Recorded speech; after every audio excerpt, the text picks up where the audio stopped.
Et salut à toi, très cher investisseur rentable. C'est un plaisir de se retrouver aujourd'hui pour la quatrième et dernière vidéo des 4 erreurs à éviter à tout prix dans l'immobilier. On va voir les 4 dernières erreurs pour arriver à notre compte des 16 erreurs. Aujourd'hui, on s'intéresse aux 4 erreurs à éviter à tout prix quand on recherche, quand on est en période de recherche. Tu dois l'être peut-être en ce moment ou tu prévois de l'être bientôt. Tu vas voir que les périodes de recherche, c'est toujours pareil. Quand tu investis, tu recherches, tu finis par trouver. Là, tu t'occupes du bien que tu viens d'acheter. Et puis, au bout d'un moment, tu vas vouloir réacheter et c'est reparti, période de recherche. Et en fait, c'est un peu ça la vie de l'investisseur rentable. Je recherche, j'achète, je m'en occupe, je recherche, j'achète, je m'en occupe. Ça fait des vagues comme ça. Et il y a des erreurs vraiment à éviter. Alors la première, c'est de ne pas mettre en place une routine de recherche. Parce que là, tu vas passer à côté de choses. Donc mets-toi en place une routine, mets-toi des alertes sur des sites d'annonces, mets-toi en place une routine quotidienne ou tous les 2-3 jours, mais vraiment le mieux, moi ce que je te conseille, c'est de mettre en place une routine quotidienne. Moi ce que je fais quand je suis vraiment en période de recherche avide, période de recherche énervée, j'ai une routine de recherche 3 fois par jour. Donc je suis sûr de ne rien rater. Je check tous les sites d'annonces 3 fois par jour, matin, midi et soir. Et vu que je le fais quand même assez régulièrement, 3 fois par jour, j'ai pas beaucoup d'annonces finalement, de nouvelles annonces à visualiser, puisque je vois tout ce qui passe. Je vois tout ce qui rentre en tout cas sur les sites d'annonces. On verra peut-être plus tard ensemble, si tu vas plus loin avec moi, qu'il y a d'autres moyens de trouver des biens immobiliers. Mais en tout cas, même si tu es ultra débutant et que tu t'intéresses aux petites annonces, on trouve des très bonnes affaires sur le Bon Coin et sur les autres sites de petites annonces. C'est complètement pas impossible. Mais c'est sûr qu'il faut être réactif, rapide, appeler, visiter. Donc pour ça, il faut une routine de recherche. Donc première erreur, ne pas avoir une routine de recherche. La deuxième erreur, c'est de ne pas prendre en compte la marge de négociation. Alors, qu'est-ce que ça veut dire ? Ça veut dire que, tu l'as vu, tout est trop cher. Tout est trop cher, tout est affiché trop haut. Encore une fois, le marché n'est pas notre marché. Nous, les investisseurs rentables, maintenant et pas dans 20 ans, il faut qu'on prenne en compte la marge de négociation dans nos projections. C'est clair que si je vois un bien, je vois que des biens sur les annonces qui sont beaucoup trop chers et pas rentables, je ne vais jamais aller rien visiter. Donc au bout d'un moment, il faut que je me dise, celui-là, voilà, il y a ça, ça et ça qui font peut-être que je vais pouvoir négocier. Ou quand tu vas appeler ou quand tu vas te renseigner pour le bien, tu vas te rendre compte que peut-être tu peux faire quelque chose, mais on est encore dans l'inconnu complet. Mais au bout d'un moment, il faut y aller, quoi. Donc, prends en compte une marge de négociation, une possibilité, une potentialité que le bien soit intéressant. Donc, prends en compte la négociation. De toute façon, c'est la seule inconnue qui doit subsister. C'est-à-dire que le but du jeu de l'investisseur rentable, le but du jeu de l'investisseur vraiment, le fin limier, le bon investisseur, c'est de savoir un peu tout faire, un peu toucher à tout, les travaux, savoir estimer les biens, savoir négocier, savoir être rapide, savoir faire des bons montages. Finalement, la seule inconnue qui devrait subsister dans un monde idéal, ça serait la négociation. C'est la seule inconnue qui reste. Est-ce que tu vas pouvoir faire en sorte de mettre le prix là où c'est nécessaire pour que l'affaire soit bonne pour toi ? Tout le reste, dans un monde idéal, encore une fois, devrait être maîtrisé. Donc, deuxième erreur, ne pas prendre en compte, donc tu dois prendre en compte cette marge de négociation qui existe. La troisième erreur est sûrement celle qui fait le plus mal aux débutants et même aux investisseurs qui ont déjà investi. Moi, j'accompagne beaucoup d'investisseurs et je me rends compte tous les jours, c'est de ne pas persévérer. Alors encore une fois, tu vas voir, ça fait des vagues. Il y a des fois où tu es hyper motivé, hyper chaud, hyper déterminé, tu fais des visites, tout se passe bien, il fait beau, les oiseaux chantent. Et des fois où tu vas être démoralisé, t'en as marre, c'est l'hiver, il fait moche, il pleut, il fait gris, on en a marre de visiter, on trouve rien. Il y a des grandes périodes de traversée du désert. Des fois, tu peux visiter 10 biens, 15 biens et tu ne feras pas une offre ou alors tu feras des offres, elles vont toutes être refusées. N'oublie pas que c'est un marathon, pas un sprint.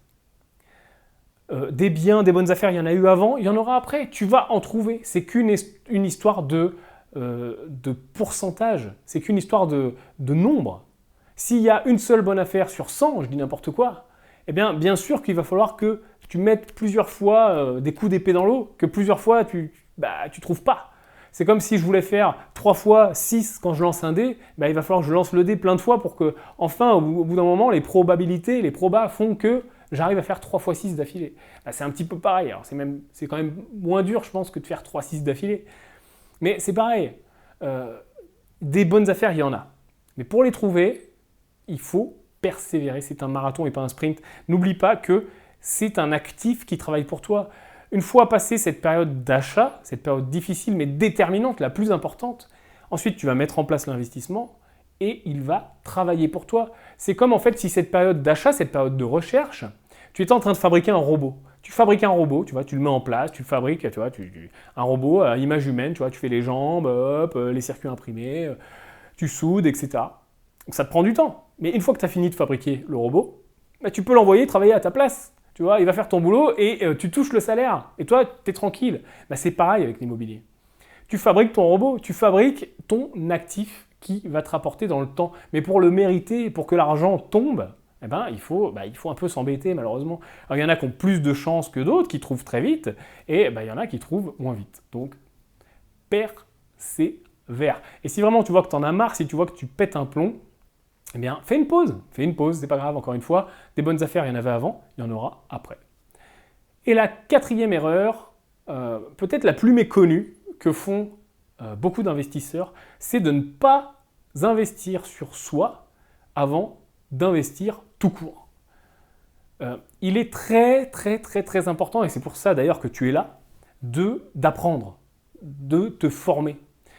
De devenir meilleur dans l'immobilier. On ne peut pas devenir bon, on ne peut pas tout savoir en 5 minutes. Et déjà, on ne peut pas tout savoir. Moi-même, je ne sais pas tout, j'en apprends encore tous les jours et je me forme encore tous les jours. Je vais à des séminaires, je me fais coacher, je consulte des spécialistes, etc., comme tout le monde.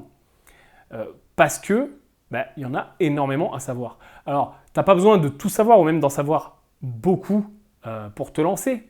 Moi, comme plein d'autres investisseurs, on a appris petit à petit. Mais il faut que tu sois dans une démarche chronique sur la durée vraiment de formation, d'auto-formation. Alors ça passe quoi? Ça passe par quoi? Ça passe par plein de choses que tu veux. Tu peux lire des livres, suivre une chaîne YouTube par exemple, comme la mienne ou celle d'autres investisseurs, te former, être coaché, faire des formations, consulter des spécialistes, avocats fiscalistes, notaires, etc. Il n'y a aucun problème. Le but, c'est de vraiment prendre ça comme un investissement. Investis sur toi, tu es ce qui vaut le plus cher avant tout le reste. C'est pas compliqué. La connaissance, elle est sans limite. Une fois que tu l'as acheté, tu l'as intégré, tu t'es offert la connaissance, elle est là, elle va te suivre toute ta vie. Elle va te suivre toute ta vie. Elle va t'aider à aller plus loin. La connaissance, elle n'a pas de prix. Et souvent, il y a des investisseurs, par exemple, j'accompagne aussi des gens qui font des montages un petit peu plus compliqués.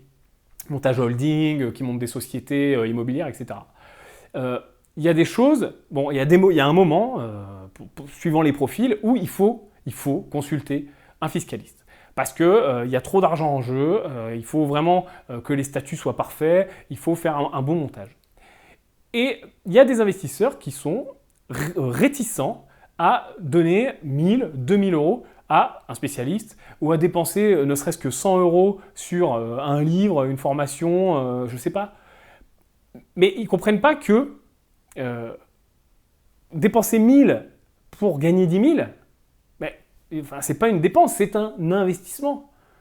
Tu vas gagner 10 fois ce que tu dépenses. Et ça fonctionne pour tout d'ailleurs dans la vie, pas que pour l'immobilier. Donc c'est vraiment important d'investir sur soi, d'investir sur son cerveau, d'investir sur sa connaissance et d'investir sur son futur. Alors ça va dépendre des gens. Il y a des gens qui vont vouloir faire très vite et apprendre beaucoup d'un seul coup. Il y a des gens qui vont vouloir faire à leur rythme. Encore une fois, on est sur un marathon, mais on peut courir le marathon en 2 heures comme on peut le courir en 4 heures ou en 5 heures ou même en 10 heures si on marche. Donc il faut que tu prennes conscience en tout cas de l'importance de la connaissance. Attention, l'immobilier c'est fabuleux, c'est génial, ça marche bien. On peut s'enrichir, on peut gagner beaucoup d'argent.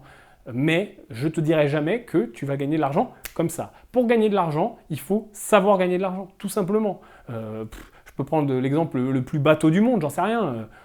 Bill Gates, quand il a monté Microsoft, ça s'est pas fait du jour au lendemain, il n'a pas été milliardaire. Non, il a appris, il s'est cassé la gueule, il s'est trompé, il a recommencé, ça a duré des années, des années, des années. C'est pareil pour n'importe quelle classe d'actifs, c'est pareil pour... Dans la vie, c'est comme ça. Il y a une phrase que j'adore qui dit que on commence à apprendre le jour où on arrête ses études. Et c'est vrai. C'est pas parce que voilà, les études s'arrêtent au bout d'un moment que tu es fait ou pas fait d'études, que tu es le bac ou bac plus 12. Le moment où tu rentres dans la vie active, où tu arrêtes tes études, si tu continues à te former et si tu investis sur toi pour devenir meilleur, tu vas devenir vraiment meilleur. Si tu arrêtes et que tu te reposes sur tes lauriers, mais trop boulot dodo, eh bien malheureusement, tu auras beaucoup moins de chance, à moins de gagner au loto, d'arriver à tes objectifs. Voilà pour ces 4 erreurs quand on recherche, quand on est dans une démarche de recherche immobilière. Je te les récapitule. La première, c'est de ne pas mettre en place une routine journalière ou tous les 2 jours, tous les 3 jours, peu importe. La deuxième erreur, ne pas prendre en compte dans ses projections la négociation. Troisième erreur, ne pas persévérer, ne pas laisser tomber au bout de 3 secondes et demie. Et quatrième erreur, ne pas investir sur soi et ne pas comprendre l'importance de l'auto-formation tout au long de sa vie immobilière et générale. Je te remercie d'avoir suivi cette série de 4 vidéos. Donc 4x4, 16 erreurs à garder en tête. Cette série de vidéos est inédite ici pour toi. Tu peux me retrouver sur le livre, tu peux me retrouver sur YouTube, tu peux me retrouver sur mon site internet.